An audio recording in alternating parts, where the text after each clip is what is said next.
इस समय हम बलिया के ऐतिहासिक नयेश्वर महादेव मंदिर में हैं। सावन का श्रावण मास का पावन माह चल रहा है। हर जगह भोलेनाथ यानी शिव जी की भक्ति आराधना और कहीं न कहीं शिव चर्चा गली मोहल्ले मंदिरों में दिखाई दे रहा है। लोग कहीं कांवड़ यात्रा निकाल रहे हैं तो कहीं बाबा बैजनाथ धाम जा रहे हैं या फिर कहीं कह सकते हैं कि काशी विश्वनाथ में लंबी लंबी लाइनें जलाए हुए इससे के लिए लग रही हैं। श्रद्धालु उमड़ रहे हैं। आप देख सकते हैं कि नयेश्वर महादेव मंदिर में यहाँ पर महिलाएं हैं जो भजन कर रही हैं और भजन के दौरान और सुमिरन के दौरान इनके जो चेहरे पर खुशी सुकून दिखाई दे रहा है, भक्ति का जो भाव है अद्भुत है। हम बात करना चाहेंगे कि जिस तरह से सावन का महीना है, श्रावण मास है, पवित्र मास है भोलेनाथ का, आप लोग पूजन कर रहे हैं, उनका अर्चन कर रहे हैं, आप उनका गायन कर रहे हैं, उनका भजन कर रहे हैं। इससे आम जनमानस में क्या संदेश जा रहा है और इस गायन भजन से आम जनमानस को या फिर जो भक्त है श्रद्धालु है उसको क्या लाभ मिलता है? हम अपने कैमरा में से चाहेंगे थोड़ा सा कैमरा आप नीचे करिए और हम मैडम से बात करना चाहेंगे। मैडम हर हर महादेव। अभी देखा जाए कि बड़ी मतलब कहा क्या बड़ी ही अंतरात्मा से आपके अंदर से आवाज़ आ रही थी। आपके साथ और जो महिलाएं थी वो भी अंतरात्मा से कहीं न कहीं भोले की भजन कर रही थी। ये भोले का भजन श्रावण मास और ये मंदिर पावन, क्या कहना चाहेंगे आप? ये भजन है जो कि जन जन तक ये हम लोग का उद्देश्य पहुंचाना है कि भक्ति भाव में भक्ति करते जी। और ये परिसर मंदिर है जो कि हम लोग का यहाँ ऑफिस है, ट्रेजरी कहा जाता है कि ट्रेजरी ऑफिस है। जी जी। इस ट्रेजरी ऑफिस के प्रांगण में ये मंदिर बड़ा भव्य है। आए सबको प्रदान आशीर्वाद प्रदान करते हैं देव आदिदेव महादेव। हम लोग का संदेश यही है कि जो भी कहीं भी हो शिव गुरु से जुड़े। गुरु अद्भुत हैं, इनका शक्ति का कोई लगा नहीं सकता है कि इनकी शक्ति कितनी अपरंपार है। अपरंपार इनकी महानता इतनी है जी जी। कि हमारे गुरु हैं। हम सबके जीवन में गुरु का वास बहुत जरूरी है। गुरु नहीं तो हम सब नहीं। गुरु होते हैं जो कि हम सबको अपना कहे हैं ना कि हम लोग को अंधकार से प्रकाश की तरफ मार्ग भटक जाते हैं, हम लोगों को मार्ग दिखाते हैं देवादिदेव महादेव गुरु के रूप में। तो हम भगवान कहा जाता है कि स्वयं ईश्वर प्रकट धरती पे नहीं होते, हम के और आपके रूप में ही प्रकट होते हैं। कहीं हम मार्ग से भटक जाते हैं तो आपके रूप में ही गुरु हमको मार्ग दिखाने के लिए आ जाते हैं कि आपको इधर नहीं इधर जाना है, आपको इस मार्ग पे चलना है। मैडम जिस तरह से आप भक्ति कर रही थी, हम जानना ही चाहेंगे कि और भी तमाम देवी देवता हैं, लेकिन ऐसा शिव जी में क्या है, ऐसा भोले भंडारी में ऐसा क्या है? भोले भंडारी में ऐसा है कि आप उनका है जो वो आप अनुमान नहीं लगा सकते। हम कुछ प्राणी उनका अनुमान कैसे लगा सकते हैं? उनके प्रांगण के हम लोग इंसान एक छोटे से कीड़ा हैं, हम क्या अनुमान लगाएंगे? जैसे कहा जाता है कि भोलेनाथ बहुत जल्दी प्रसन्न हो जाते हैं। भोलेनाथ हमारे इसीलिए तो कहा जाता है ना कि दानियों के दानी महादानी हमारे भोलेनाथ नाथ जो कहा जाता है कि नाथ भोलेनाथ हुआ नाथ कैसे? तो देवों के देव महादानी हमारे भोलेनाथ है। इनके आंगन में तो हम सब समाहित, इनका प्रक्रम जो है हम सब अनुमान नहीं लगा सकते। हम तो यही क्षमा मांगेंगे कि हे प्रभु हमें सत्मार्ग में चलने की राह दिखाइए कि हम लोग हमेशा इसी तरह से सबको उजागर करते रहें कि आपके शरण में आएँ और ये देश का हमारे देश का जो स्थल है ऊंचा उठे, उत्तम की ओर जाए। यह दुनिया में बहुत पाप बढ़ गया है। इस पाप को हे गुरु जी आप में शक्ति है, आप शक्तिवान है कहा जाता है, हम मानते हैं, सब मानता है, आप शक्तिमान। श्रावण मास मैडम चल रहा है, सावन का महीना पावन होता है भोलेनाथ की दृष्टिकोण से, उनके भक्तों की दृष्टिकोण से। ऐसे में आप लोग भक्ति कर रहे हैं, इसमें क्या भक्ति की पराकाष्ठा दोगुनी होती है या फिर आशीर्वाद दोगुना मिलता है? क्या आखिर इस सावन में होता है? देखिए ईश्वर का भाव आदमी हमेशा करता है, केवल सावन ही में नहीं, लेकिन कुछ महीना बाबा के लिए, कुछ महीना और देवी देवताओं के लिए बांधा गया है। जैसे महीने महीने की इस महीने में मान्यता है, हम नहीं देखे हैं, आप नहीं देखे हैं, ये मान्यता है। लोग कहते हैं कि सावन मास में जो है कि प्रभु अपने आप स्वयं धरती पर आते हैं। जी हम आप देखे नहीं हैं, हम अब आप महसूस कर सकते हैं। यही कर सकते हैं। और हम ये नहीं जानते हैं कि राम किस मास में आते हैं, शिव किस मास में आते हैं, हरि विष्णु किस मास में आते हैं।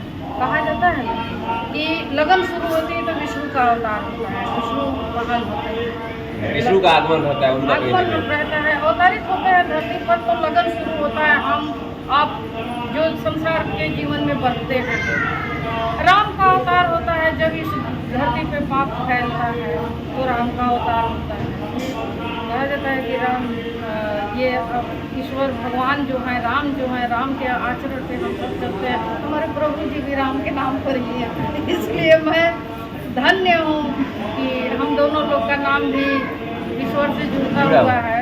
आपका नाम क्या पड़ेगा मैडम? मेरा नाम, मैं आकाश में रहती हूँ, ये भी आकाश में रहते हैं।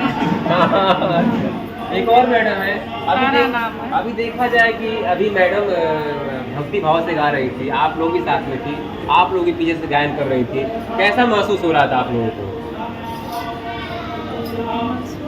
स्वयं को होता है, मान लीजिए आनंद अंदर से अनुभूति हो रही थी। कुछ खाएंगे तो उसका अनुभव स्वयं आपको होगा।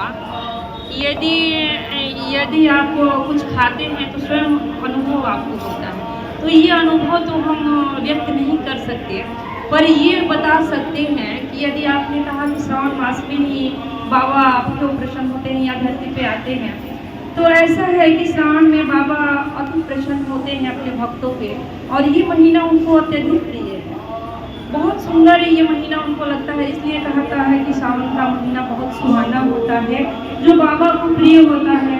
सबका हृदय पुलकित हो जाता है इस महीने में। और शिव को देखिए गुरु बना के, यदि हमारा आपका मन प्रतिपल दया यदि उनको याद करके प्रतिपल देखा जाए तो आपको एक एक क्षण का अनुभव स्वयं है। आप उस चीज को अनुभव करिए, स्वयं करिए कि हे शिव आप मेरे गुरु। यदि इस संवाद को आप संप्रेषित करते हैं अपने हृदय में प्रतिपल, तो उस चीज का अनुभव आपको स्वयं होगा। इसका अनुभव दूसरा व्यक्ति आपको नहीं करा सकता जब तक आप स्वयं न कर सकते। सिर्फ अनुभव की बात है, अनुभव की बात है, अंदर से आह्लादित मन रहता जी है। जी जी। तो आप कहते हैं कि उसी बाबा को मंदिर से निकाल के अपने हृदय में ले आके उस महामानव साहब श्री इंदिरा के नंदन ने कहा कि उस बाबा को अपने हृदय में लाके एक बार ये बात कहिए कि हे शिव आप मेरे गुरु, और उसका अनुभव है। और इसी बात को आप शेयर करते हैं किसी दूसरे से, उसको चर्चा कहा गया है।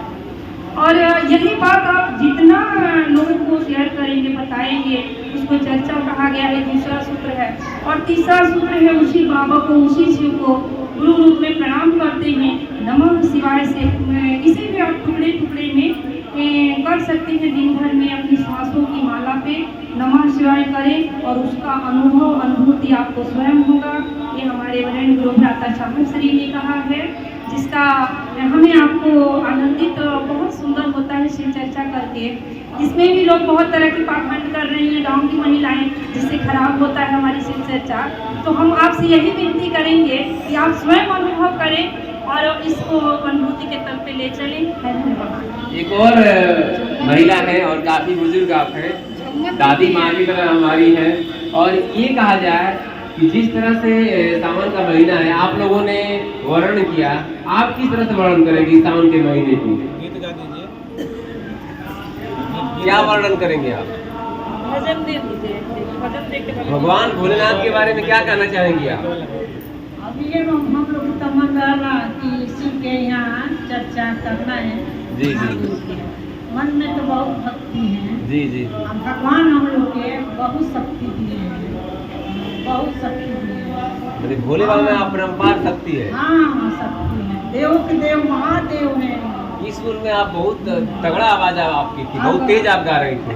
अगर दानी है यहाँ खाली महान संसार में कोई नहीं है। तो सदियों की बाबा है, वेद पुराण की भी बाबा है, ताकि कोई ना जन ले रहल। शिव के गुरु बना के हमने के 3 सूत्र के पालन करे के बा भैया, केहू के जानकारी आप लोग शिव के गुरु बना लेने। हाँ शिव के गुरु बना के हमने के 3 सूत्र के पालन करते। इतने चलाकी हो गई ना, भगवानों बना गुरुओं बना। हाँ गुरु बना, हमने क्या बहुत शक्ति देले बड़ा महादेव, ढेर फायदे मिले बटे। हाँ बहुत शक्ति। सबसे बड़ा फायदा बाटे कि समाज में शांति रहे, सद्भावना रहे, सब एक रहे मिलजुल के। हाँ, सब है मिलजुल के बाबा रहे के चाहिए सबका रखे। तो देव के देव महादेव तो आप सबको बांध के रखे। हाँ, सबको बांध कर रखे, रिश्ते को बांध कर रखना चाहिए। हाँ हाँ, सबे बहुत प्रेम से। नई जनरेशन की महिला है, उनसे भी हम बात करना चाहेंगे। थोड़ी सी क्या बोलते हैं कि भक्ति भाव में 2 शब्द होना चाहिए। वर्तमान में जो देखा जाए कि आप जैसे लोग भक्ति भाव में आ रहे हैं, भोलेनाथ का कहीं ना कहीं भजन कर रहे हैं, तो क्या कहना चाहेंगे आप? तो बोलने में थोड़ी सी आसानी महसूस कर रही है। माता जी सामने बैठी हुई है, हम उनसे ही बात करेंगे। माता जी, आप पीछे बैठकर गुनगुना रही थी, क्या गुनगुना रही थी आप? कच्छ में चले जाते हैं तो भोलेनाथ को पूरा अपना घाट संभालने के लिए सबका सावन के लिए तो मैं अब शयन के लिए जा रहा हूँ। आप मेरा सब कार्य करिए। श्री शंकर के पूरे 4 महीने तक काम करते हैं तो जो भगवान विष्णु का, इसलिए नाथ का भजन कर रहे हैं। इसके लिए जल से जलाभिषेक कर रहे हैं सब लोग। भोलेनाथ का महीना। हमारे साथ बातचीत करने के लिए एक और भक्त है रामचंद्र जी, जो कि जिनका नाम ही रामचंद्र है। तो क्या कहना है, कहीं ना कहीं जब ये मान्यताएं हैं और कहीं ना कहीं रामायण में जिक्र है कि जब रामचंद्र जी रावण लंका पर अटैक करने जा रहे थे, तब उन्होंने रामेश्वरम में भगवान क्या बोलते हैं कि भोलेनाथ का शिवलिंग की स्थापना किया था, पूजा किया था। तो खुद ही आप वर्णन नहीं कर रहे हैं कि रामचंद्र आपका नाम है, आप कैसियर हैं और आप भक्ति भाव में सामाजिक कार्यों में हमेशा आप लगे रहते हैं, बड़े शालीन हैं और कहीं ना कहीं नाम का प्रभाव आपके ऊपर है। और अभी आपकी पत्नी बात कर रही थी कि मेरा कहीं ना कहीं जीवन धन्य है कि मुझे ऐसा पति मिले हैं। ऐसा स्लोगन अपनी पत्नी से वर्तमान युग में क्या कहना चाहेंगे? भोले के दरबार में आप श्रवण मास में हैं। देखिए, जैसा कि हम इस महादेव भगवान शिव के प्रांगण में हम लोग यहाँ पधारे हुए हैं और शिव चर्चा कार्यक्रम चल रहा है। भगवान शिव, जिनका उपनाम है आशुतोष, आशु माने शीघ्र, तोष माने खुश होने वाले, तो भगवान शिव अति शीघ्र प्रसन्न हो जाते हैं। केवल जल और बेलपत्र पे खुश हो जाते हैं। और हम ऐसे देव को, महादेव को हम कोटि से प्रणाम करते हैं और हम आपसे आशीर्वाद लेते हैं कि सबका कल्याण हो, विश्व का कल्याण हो, और हम यही आशा करते हैं। श्रवण मास में देखा जाए कि हर जगह भक्ति होती है, भक्ति की पराकाष्ठा होती है, लोग आए दिन मंदिरों में तांता लगा रहता है जलाभिषेक के लिए। तो ऐसे में श्रवण मास में अन्य भक्तों को आप क्या कहना चाहेंगे, जो भक्त कहीं ना कहीं प्रभु की भक्ति से विमुख है या फिर कहीं ना कहीं कुछ ऐसे भी समाज में तबके के लोग जो कहीं ना कहीं उनकी मान्यताएं अलग हैं, ऐसे लोगों से आप श्रवण मास में क्या कहना चाहेंगे आप? देखिए, श्रावण मास में पहले हमारे जो मान्यताएं हैं, 12 ज्योतिर्लिंग हैं और सब जगह के अपने अपने महत्व हैं। चाहे काशी का हो, चाहे बैजनाथ धाम, चाहे रामेश्वरम, सब जगह लोग जो भक्त हैं, कांवड़िया हैं, ये जाते हैं लोग भगवान शिव पे जल अर्पित करते हैं, आशीर्वाद लेते हैं और खुश हो जाते हैं। और ये श्रावण मास में जैसे कि ये चौथा सोमवार आने वाला है, इस मास में 40 सोमवार पड़ेंगे, तो भव्य कार्यक्रम होगा। हम ईश्वर से यही प्रार्थना करेंगे कि सबका कल्याण हो। तो आपने सुना किस तरह से भक्त भक्ति में पूरी तरह से लीन है। भक्तों का कहना है कि निश्चित तौर पर शिव जो है कहीं ना कहीं श्रवण मास में उनका जो पृथ्वी पर जो आगमन होता है वो भक्तों के लिए, समाज के लिए कहीं ना कहीं कल्याणकारी होता है, फलकारी होता है, शुभकारी होता है। और यहाँ पर जो महिलाएं देख रहे थे आपकी शिव चर्चा कर रही थी, उनका भी मान्यता ये था कि श्रवण मास में या फिर किसी मास में शिव की पूजा करने पर काफ़ी फलदायी होता है, हितकारी होता है। उनका यह भी कहना था कि चाहे वो श्रवण मास हो या फिर अन्य कोई मास हो, शिव ऐसे भगवान है जो बहुत जल्दी प्रसन्न होते हैं। बेलपत्र मात्र से, जल मात्र से, अभी रामचंद्र जी कह रहे थे कि शिव जी ऐसे कृपालु दयालु देवता है कि कहीं ना कहीं उनको एक बेलपत्र चढ़ा देने से, जल मात्र चढ़ा देने से वो खुश हो जाते हैं। यही नहीं, बस उनके मंदिर में आप माथा टेक लीजिए, अपना पाँव रख दीजिए, तो कहीं ना कहीं शिव भगवान प्रसन्न हो जाते हैं। तो आप देख सकते हैं कि महिलाएं यहाँ पर कहीं ना कहीं भगवान भोलेनाथ की पूजा अर्चन कर रही हैं और पूरा भक्तिमय माहौल है। अभी हम आपको आगे इन महिलाओं द्वारा शिव भक्ति आपको सुनाएंगे। आप शिव भक्ति जरूर सुनिए, इनका भजन सुनिए, इनका कीर्तन सुनिए। बलिया से अरविंद सिंह।